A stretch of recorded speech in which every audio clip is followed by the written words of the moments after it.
The Florida Gators basketball team is right back in the national title conversation.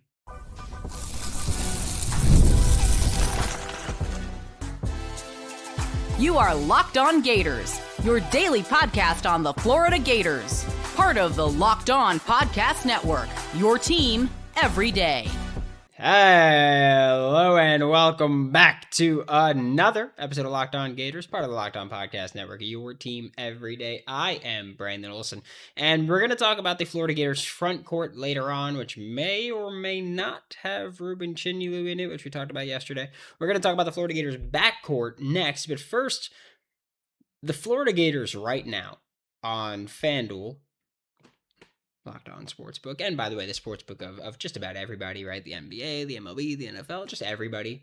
There's a reason. There's a clear winner there. Just want to throw that one out there.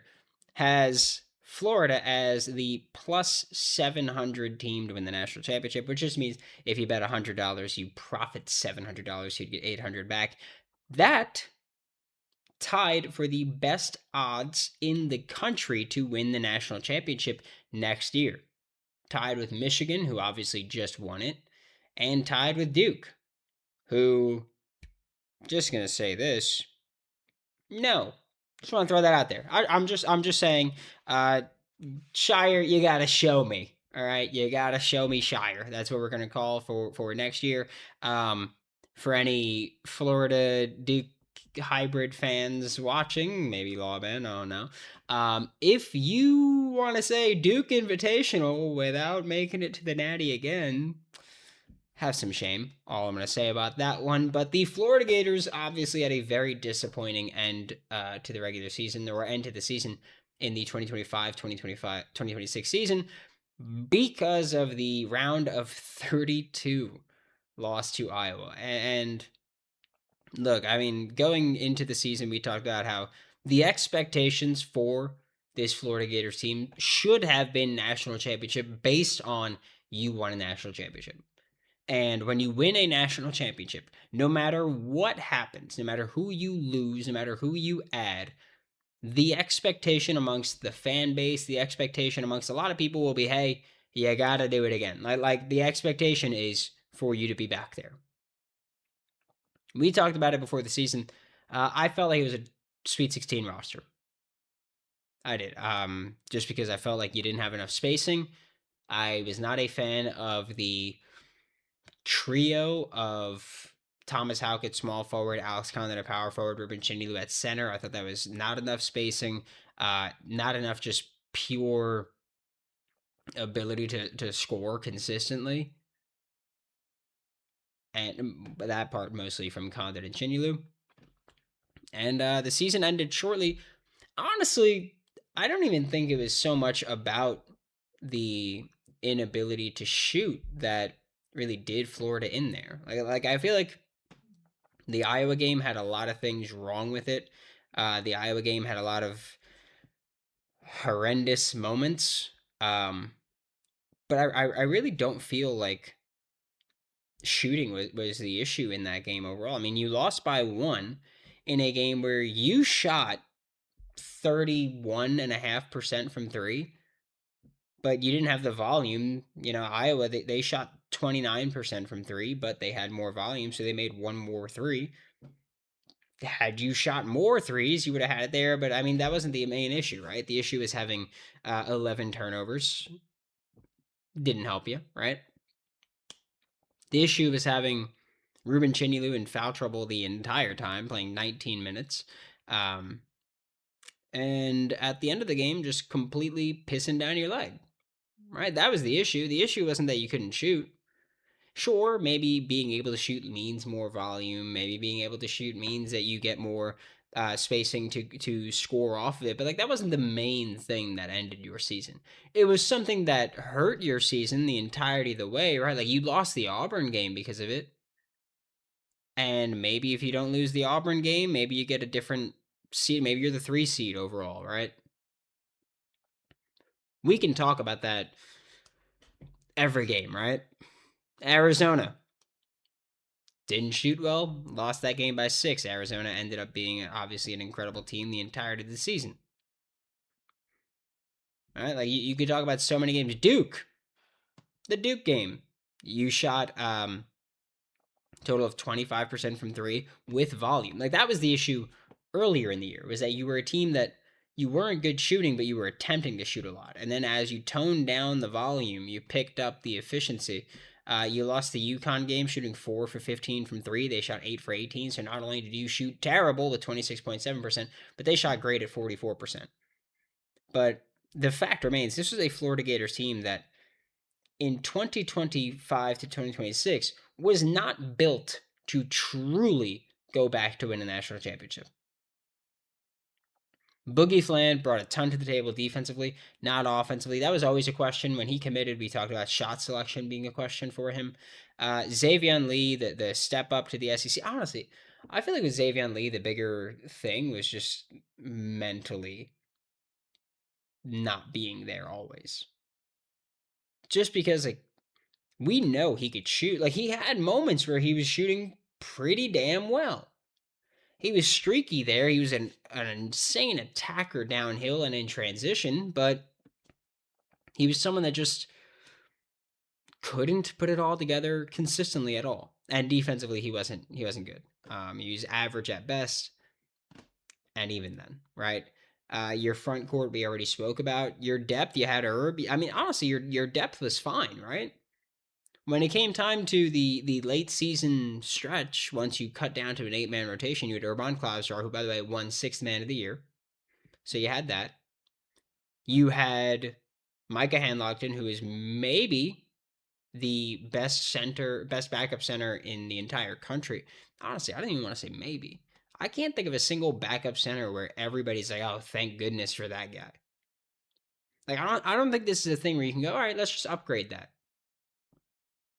Because I don't necessarily think there's an upgrade as a backup center.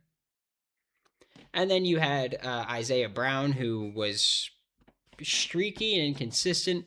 Earlier, when he was the last man coming off the bench, he was so wild. That's it. That's how to describe him. Wild. I mean, the putback dunks were sick. I'm not going to pretend they weren't. But inconsistent from three, had a ton of fouls. Just, it was clear that he was inexperienced, but as the year went on, he improved considerably. But it still was not a team built to win the national championship. It was a team to make a run, maybe a national championship. You never had the high-powered offense to do that. There was a really hot stretch where everybody, including myself, really started to believe in you. But that came crashing down, even towards the end of the season. Like, I want to make, we were talking about this towards the end of the year where you beat Kentucky twice. Well, you beat Kentucky 3 times. But we're talking about when you did it twice and back-to-back. And you won by 7 the first time, you won by 8 the second time. But in neither of those games did you play particularly well. Kentucky was just Kentucky. That's the only way to describe it. Like, neither of those games did you play particularly well. Kentucky was just Kentucky. And by the way, you made it just as far as Kentucky did in the national champion in the NCAA tournament. You made it just as far. Got smoked by Vanderbilt in the SEC tournament. Prairie View A&M, you had a great game, but congratulations. Right? Iowa, I think you played Iowa style. I think you played, honestly, a decent game, but not great. And that ultimately led to you getting bounced in the round of 32. Now, you're back for the 2026 to 2027 season with what I think is a much more championship caliber roster, even though we still have one more roster spot to really solidify. We're going to talk about this team in the backcourt first when we get back with Locked On Gators. If you've ever opened your bank account and thought, where did all of my money go? You're not alone. Keeping track of subscriptions, spending, and bills can get overwhelming fast, and that's where Rocket Money comes in, helping you take control of your finances all in one place. It tracks all of your subscriptions in one spot and can help cancel the ones that you don't need with just a few taps, it automatically categorizes your spending so you can actually see where your money is going. It just makes everything feel more organized and gives you a clearer picture of your finances day to day. Rocket Money is a personal finance app that helps find and cancel unwanted subscriptions, monitor your spending, and help lower your bills so you can grow your savings. Let Rocket Money help you reach your financial goals faster. Join at rocketmoney.com/locked-on. That's rocketmoney.com/locked-on. Thanks again for making Locked On Gators your first listen of the day every day. We are available daily and free wherever the podcast and on YouTube. Get Locked On Gators ad free with the Everydayer Club, plus members only Discord access. All you got to do to join is go to lockedongators.supercast.com. And the Florida Gators backcourt is going to be, I think, pretty fun this year, especially with the I don't even know where to let's start with Boogie Fland, right? Let's start with the returning main two guards here. Boogie Fland is back for the Florida Gators after I'm going to call it tumultuous year where he was one of the better defenders around. I mean, you look at the numbers of how opposing guards performed when Boogie Fland was on them versus how they performed versus their average, and they were significantly worse when Boogie was on them. That matters. Like, you have a stopper there, which we're going to talk about again in a couple minutes. Then you have Reuben, the reigning sixth man of the year in the SEC, who shot 40.5% from three this year and was absolutely lights out. All that being said, Xavier Lee is gone, and many people think that means, hey, Reuben steps into the starting shooting guard role. I don't think so. And not only do I not think so, I don't think he should. I don't think that Reuben brings enough to the table to justify being a star, or brings enough to the table defensively. Honestly, outside of shooting, to bring enough to the table to be a starter. I will say Reuben had some really cool moments offensively, I think, where he dribbled and penetrated, got into the paint or got close to the paint and got to the free throw line or had a little pump fake and then went up and faded, and it was like a cool thing to see him score down low. But Denzel Aberdeen is back. I mean, it feels ridiculous to say. It does. It feels ridiculous to say that Denzel Aberdeen is back for the Florida Gators for the 2026-2027 season for, I mean, a few reasons, right? One, he won a national championship and then transferred out. And we've seen guys transfer from one spot and then come back.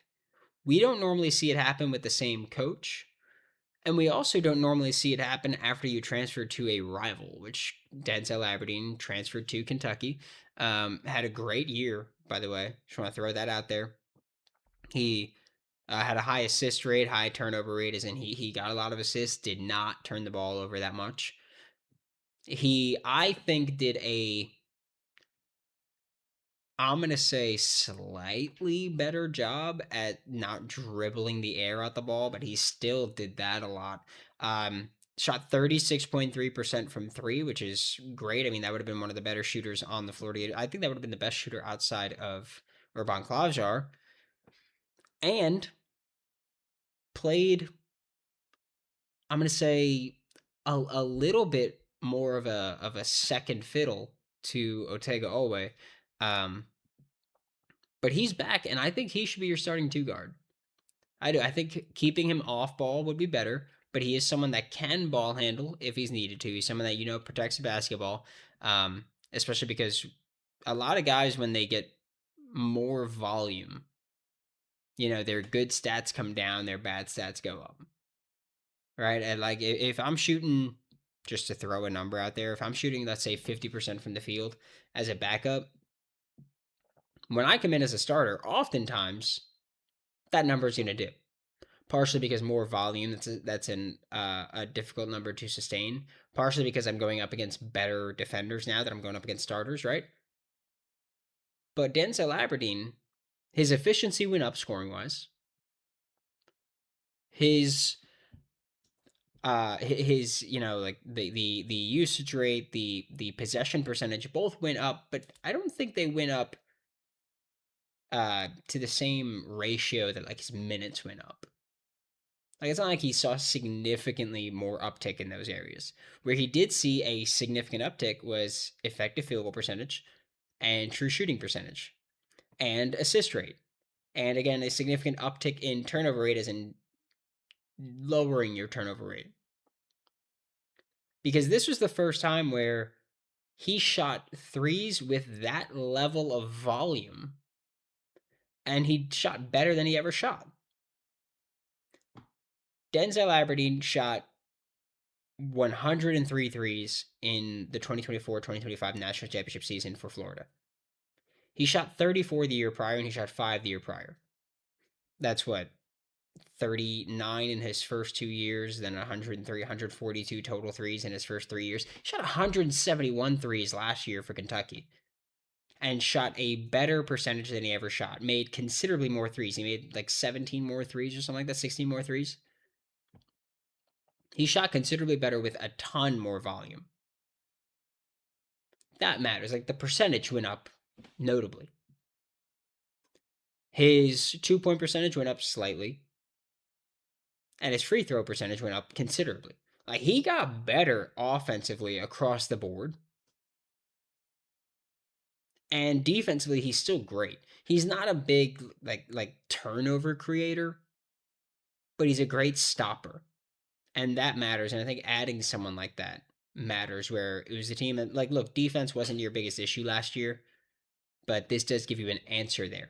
On top of all of that, you're also bringing back for the Florida Gators, you bring back both of the Brown brothers, Isaiah Brown, who came off the bench, and AJ Brown, who didn't play at all, but was an elite shooter at Ohio.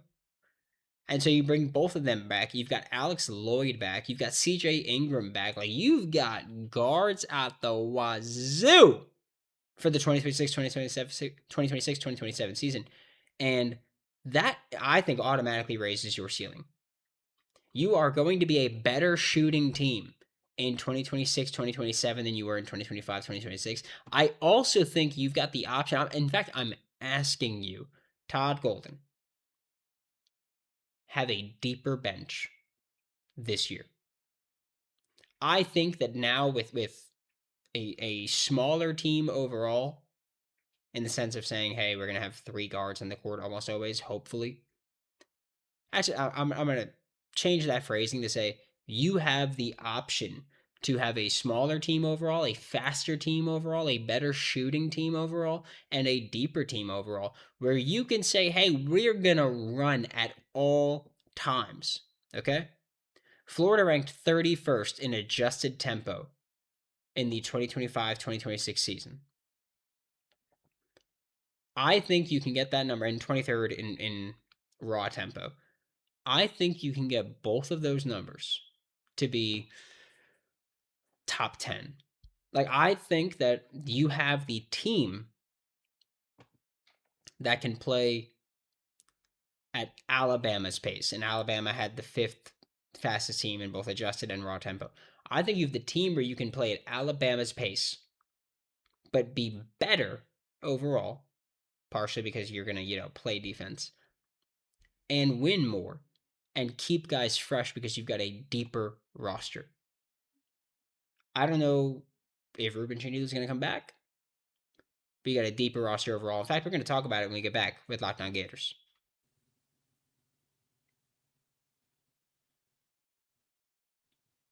Nice to hear from you, Locked On Gators, your first listen of the day. Every day we are available daily and free, wherever in the podcast and on YouTube. And the Florida Gators got some insane news a few weeks ago by getting both, or actually a month ago at this point, by getting both Thomas Houck and Alex Condon back. And look, Thomas Houck was the best player on the team in the 2025-2026 season. Arguably, I think you could argue that Reuben Chinyelu was, just because he was so dominant defensively and on the glass. But Thomas Houck, probably the best all-around player on the team, was a borderline lottery pick. Like, I'm not doing this whole, oh yeah, he was a lottery pick. I'm not doing that. I'm not saying he was guaranteed to do that, especially because most projections had him at like 14, 15. That's borderline. I'm not going to pretend that he was this bona fide lottery pick, right? Alex Condon is back, and let me tell you, he's got to figure some things out for me. He's the guy where I was like, look, if he comes back, he comes back. If he doesn't, he doesn't. Either way, I'm cool. Shot 17% from three this year, turned the ball over a ton. Like, honestly, if Alex Condon doesn't turn the ball over as much and shoots I'm not going to say slightly, but shoots, a better percentage from three. If you get to low 20s, honestly, that's not good, but I'm okay with it. That works for me for him. It does.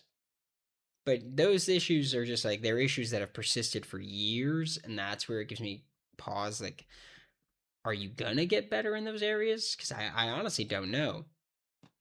But, he's skilled as a passer, skilled as a ball handler. I don't think there's a single big in the country that runs the way he does. And by big, I mean someone that's, 6'11". I don't mean someone that is a 6'8" big. No.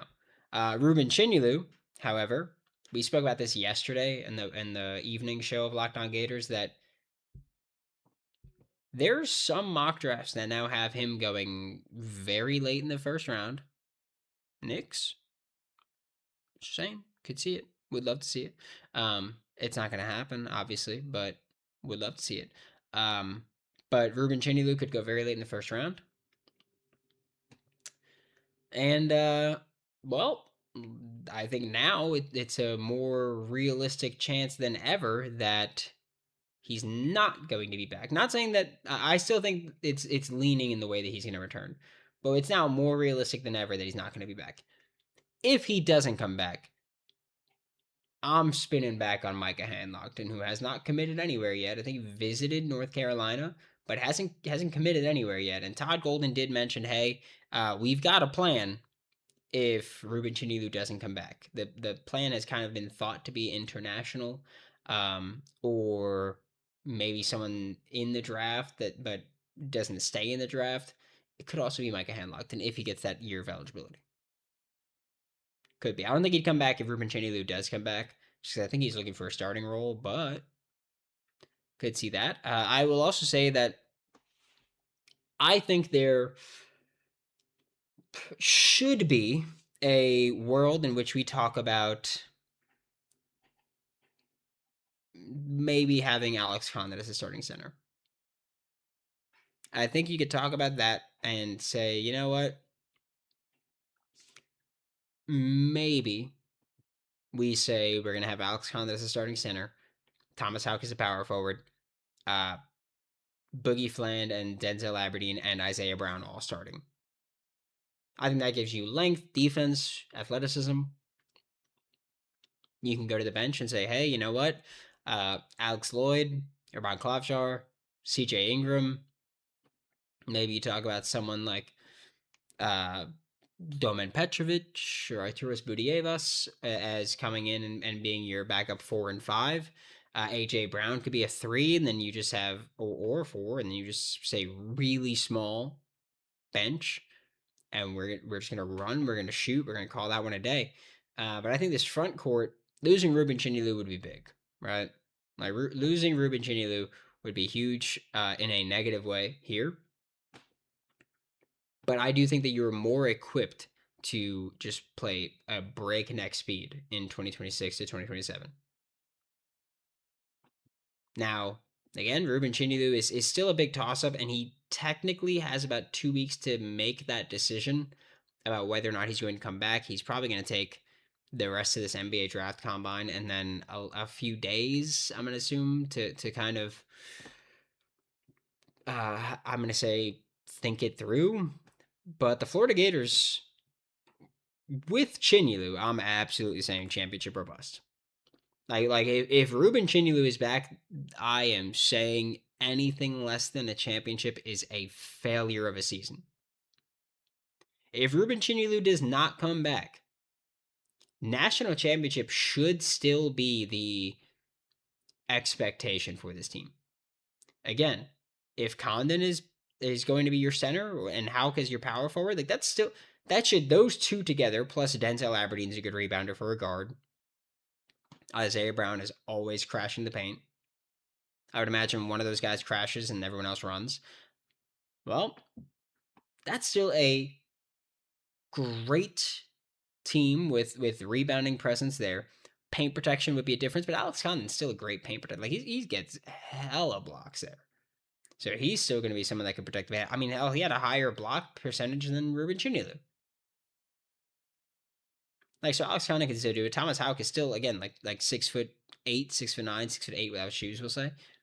And he's still going to be able to contribute there. Like, you basically started a center, or actually you basically started two centers and a power forward this year. You can change that to make it more traditional to a center or power forward, 2 point guards or a point guard, 2 shooting guards, whatever you want to split it up. But you can be faster, quicker, better shooting team, more athletic overall, and you could be running. I think that whether or not you have Reuben Chinyelu back for the Florida Gators in the 2026-2027 season, you should be talking about, hey, national championship. And yes, some things need to happen. Boogie Fland needs to improve. Urban Klavjar needs to maintain his shooting percentage. Isaiah Brown needs to be more consistent. This is still a Florida Gators team that very much should be in the conversation for national championship. There is a reason that they are the betting or tied to be the betting favorites to win the national championship in this 2026-2027 season, and it's because they deserve it. Todd Golden has built his team again, where this, to me, this is a championship roster. Last year, I said Sweet 16. This year, championship caliber roster. Make it happen. Thanks for making Locked On Gators your first listen of the day. Every day, we are available daily and free wherever you listen to the podcast and on YouTube. We will be back later on to talk more Florida Gators. For Locked On Gators, I am Brandon Olsen. Don't forget to follow me on Twitter at WNS_Brandon. Find all of my great work about the Florida Gators with swampsignal.substack.com, and I will see you all next time.